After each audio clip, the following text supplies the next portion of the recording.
नमस्कार दोस्तों, जिंदगी लंबी और सेहतमंद हो, ये सपना तो सबका होता है। लेकिन ये सपना सच होता है सिर्फ जापान में। क्या करते हैं ये लोग? चलिए चलते हैं जापान और ढूंढते हैं लंबी उम्र का सीक्रेट।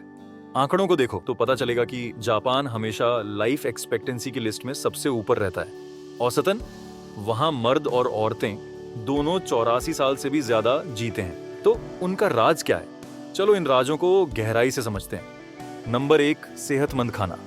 जापानी खान पान, जिसे वाशोकु कहते हैं, पौष्टिक और पूरे खाने पर टिका है। जैसे मछली, सब्जियां, चावल, सोयाबीन और सीवीड। इन खाने में जरूरी पोषक तत्व होते हैं, जैसे omega 3 fatty acid, fibre, vitamin और मिनरल, जो पूरी सेहत को सहारा देते हैं और पुरानी बीमारियों का खतरा कम करते हैं। खासकर मछली जापानी खाने का जरूरी हिस्सा है और इसमें दिल के लिए फायदेमंद ओमेगा 3 ज्यादा होने की वजह से दिल की बीमारियों की दर कम होती है। सीवीड जापानी खाने में खास है।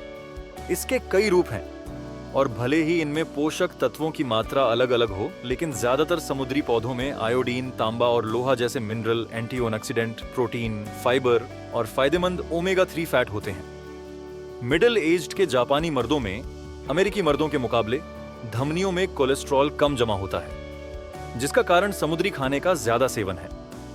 हफ्ते में सिर्फ 2 बार समुद्री खाना खाने से दिल की सेहत के साथ साथ मेंटल हेल्थ भी अच्छी रहती है। नंबर 2, रहन सहन। जापानी संस्कृति में चलने, साइकिल चलाने और जूडो, कराटे और केंडो जैसी पारंपरिक मार्शल आर्ट में भाग लेने जैसे कई तरीकों से एक सक्रिय जीवन शैली को बढ़ावा दिया जाता है। शारीरिक गतिविधि उनकी रोजमर्रा की जिंदगी में शामिल है और बहुत से लोग आने जाने के लिए चलना या साइकिल चलाना पसंद करते हैं। नियमित व्यायाम न केवल दिल की सेहत को बेहतर बनाता है और स्वस्थ वजन बनाए रखता है, बल्कि मानसिक सेहत और दिमागी काम करने की क्षमता को भी बेहतर बनाता है। इसके अलावा शिनरिन योकू, जिसे फॉरेस्ट बाथिंग भी कहते हैं, एक तरह का नेचर थेरेपी है जो ध्यान और आराम को बढ़ावा देता है। जब आप प्रकृति में होते हैं तो आप अपनी सभी इंद्रियों का उपयोग करते हैं, जिससे आपका दिमाग और शरीर ध्यान की तरह आराम कर पाते हैं। अध्ययनों से पता चला है कि फॉरेस्ट बाथिंग से ब्लड प्रेशर कम होता है, स्ट्रेस हार्मोन कोर्टिसोल की मात्रा कम होती है और पैरासिम्पैथेटिक नर्वस सिस्टम की गतिविधि बढ़ती है, जो शांति महसूस करने का संकेत है। नंबर 3, अच्छी आदतें और सरकारी स्वास्थ्य योजनाएं। जापान में रोजाना हरी चाय पीना एक आदत है। हरी चाय में पॉलीफेनॉल एंटीऑक्सीडेंट्स भरपूर मात्रा में होते हैं, जो सूजन को कम करते हैं, कोशिकाओं को उन नुकसानों से बचाते हैं जो पुरानी बीमारियों को बढ़ावा देते हैं और आपके पेट में मौजूद अच्छे बैक्टीरिया को खिलाते हैं, जहां आपके ज्यादातर इम्यून सेल्स और मूड बूस्टिंग न्यूरोकेमिकल्स बनते हैं। साथ ही हारा हाची बू का विचार, जिसका मतलब है 80% पेट भरने तक खाना, एक तरह की ध्यान से खाने की आदत है जो लोगों को जरूरत से ज्यादा खाए बिना उनके शरीर की जरूरतों को पूरा करने में मदद करती है।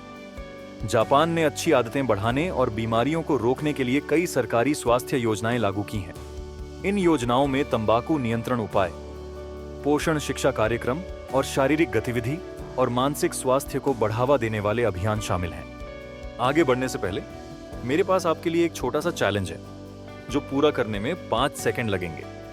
तो बात यह है, आप इस वीडियो को लाइक कर दो, सब्सक्राइब बटन को दबा दो और आपको 25 साल की शानदार किस्मत मिलेगी।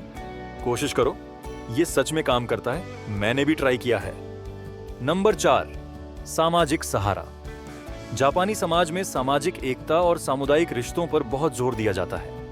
परिवार के रिश्ते बहुत अहम होते हैं और कई पीढ़ियों के परिवार एक साथ रहना आम बात है।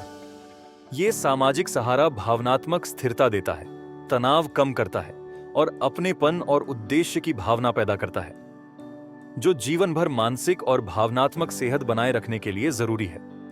मजबूत सामाजिक दायरे बनाए रखना जापानी संस्कृति में शामिल है और यही वजह है कि जापानी लोग बुढ़ापे तक बेहतर शारीरिक और भावनात्मक सेहत का आनंद लेते हैं। सामाजिक जुड़ाव कई तरीकों से हो सकता है, जैसे कि वयस्क कई पीढ़ियों के परिवारों में रहते हैं और गांवों में रिटायरमेंट की उम्र के बाद भी काम करना आम बात है। अगर आप अकेलापन महसूस कर रहे हैं तो दोस्तों, परिवार और अपने समुदाय से जुड़ने के तरीके खोजें या समान रुचियों वाले लोगों के ऑनलाइन समुदायों में शामिल होकर नए दोस्त बनाएं। धार्मिक समूह आपके समुदाय से जुड़ने, अकेलेपन से लड़ने और बेहतर स्वास्थ्य और खुशहाली का आनंद लेने का एक और तरीका है। नंबर 5, सेहतमंद बुढ़ापे की संस्कृति। जापान में बुढ़ापे को जिंदगी का एक स्वाभाविक और सम्मानित हिस्सा माना जाता है। ये उनके सांस्कृतिक मूल्यों में गहराई से बसा हुआ है। बूढ़े लोगों को अलग थलग नहीं किया जाता, बल्कि उनके ज्ञान और अनुभव का जश्न मनाया जाता है। उन्हें समाज के लिए महत्वपूर्ण योगदान देने वाला माना जाता है, जो अक्सर परिवार, समुदाय और यहाँ तक कि कार्यस्थल में भी सक्रिय भूमिका निभाते रहते हैं। बुढ़ापे के प्रति ये सकारात्मक नजरिया जापानी समाज के कई पहलुओं में दिखता है, जैसे कि बुजुर्गों का सम्मान करने वाले पारंपरिक त्योहारों से लेकर पीढ़ियों के बीच बातचीत को बढ़ावा देने वाले सामुदायिक कार्यक्रमों तक। कई बूढ़े लोग शारीरिक और मानसिक रूप से सक्रिय रहते हैं, जैसे कि बागवानी, स्वयं सेवा या पारंपरिक कला सिखाना। उद्देश्य और जुड़ाव की ये भावना उनके समग्र कल्याण और लंबी उम्र में योगदान करती है। इसके अलावा इकिगाई या जीने का कारण की अवधारणा जापानी संस्कृति में गहराई से जुड़ी हुई है, जो लोगों को अपने जीवन में अर्थ और संतुष्टि खोजने के लिए प्रोत्साहित करती है, यहाँ तक कि अपने बाद के सालों में भी। Number 6, genetics. हालांकि जापानी लोगों की असाधारण लंबी उम्र में उनकी जीवन शैली का बहुत बड़ा हाथ है, लेकिन उनकी सेहत और मजबूती में उनके जेनेटिक कारण भी योगदान देते हैं। कुछ अध्ययनों से पता चलता है कि कुछ जेनेटिक कारण, जैसे मेटाबॉलिज्म, सूजन और सेलुलर रिपेयर से जुड़े जीन्स में बदलाव, दिल की बीमारी, कैंसर और डिमेंशिया जैसी उम्र से जुड़ी बीमारियों से लड़ने की ताकत देते हैं। उदाहरण के लिए, रिसर्च में कुछ खास जीन वेरिएंट्स पाए गए हैं जो लंबी उम्र वाले जापानी लोगों में ज्यादा आम हैं, और ये उनके शरीर को पोषक तत्वों को प्रोसेस करने, ऑक्सीडेटिव स्ट्रेस को मैनेज करने और डीएनए डैमेज को रिपेयर करने में मदद करते हैं। ये जेनेटिक कारण एक सेहतमंद जीवन शैली के साथ मिलकर एक बेहतर असर पैदा कर सकते हैं, जिससे उम्र के साथ होने वाली गिरावट को कम करने में मदद मिलती है। लेकिन ये ध्यान रखना जरूरी है कि सिर्फ जेनेटिक्स ही लंबी उम्र तय नहीं करते। जीवन शैली और पर्यावरण भी जीन एक्सप्रेशन और सेहत पर बहुत बड़ा असर डालते हैं। Number 7, health care. जापान में एक बढ़िया और आसानी से मिलने वाला हेल्थ सिस्टम है, जो अपने नागरिकों को पूरी तरह से कवर करता है। इस सिस्टम को नेशनल हेल्थ इंश्योरेंस NHI कहते हैं, और ये पक्का करता है कि हर किसी को, चाहे उनकी कमाई या नौकरी कुछ भी हो, जरूरी मेडिकल सेवाएं मिलें। सिर्फ बीमारियों का इलाज करने के अलावा जापानी हेल्थ सिस्टम रोकथाम पर बहुत जोर देता है। Regular health checkup, preventive screening और जल्दी इलाज करना आम बात है, जिससे बीमारियों का सही समय पर पता चल जाता है और उनका इलाज हो जाता है। इन चेकअप में अक्सर कैंसर, डायबिटीज और दिल की बीमारियों जैसी उम्र से जुड़ी आम बीमारियों की डिटेल स्क्रीनिंग होती है। तो अगर आप लंबा जीवन जीने का झरना ढूंढ रहे हैं, तो आपको जापानी लोगों से सीखना चाहिए। मुझे उम्मीद है कि आप लोगों को वीडियो पसंद आया होगा।